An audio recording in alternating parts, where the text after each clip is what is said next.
كلمة للكابتن أحمد شوبير اللي هو بيقدم البرنامج الرئيسي في قناة الأهلي.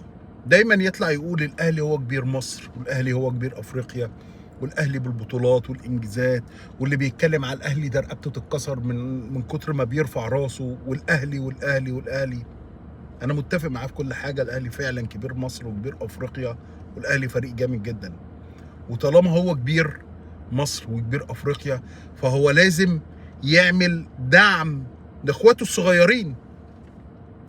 فمن الاولى، انت كنت بتتكلم قبل كده عن الاهلي الوطنيه، والاهلي في مهمه وطنيه في بطوله افريقيا، والاهلي لازم ندعمه في بطوله افريقيا، وما ينفعش ان انت تقول لي انا مش هشجع الاهلي طالما هو في مهمه وطنيه، دي مهم وانت بتعمل فتنه وانت وانت وانت وانت.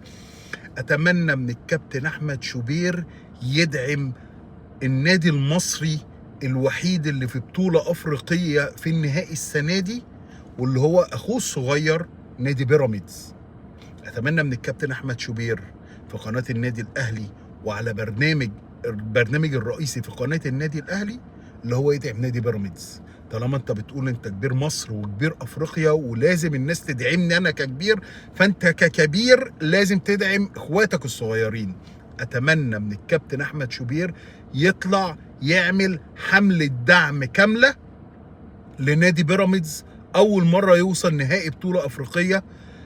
فاتمنى من الكابتن شوبير زي ما هو ما بيقول مبادئ النادي الاهلي وقيم النادي الاهلي والنادي الاهلي الكبير والنادي الاهلي العظيم، اللي هو برضك يدعم النادي بيراميدز اخوه الصغير، اللي هو زي ما بيقولوا اللي هو اخذ مكان الزمالك، بس هو ما اعتقدش اللي هو اخذ مكان الزمالك، هو اخذ مكان الاهلي في نهائي بطولة افريقيا واول الدوري ونهائي كاس مصر.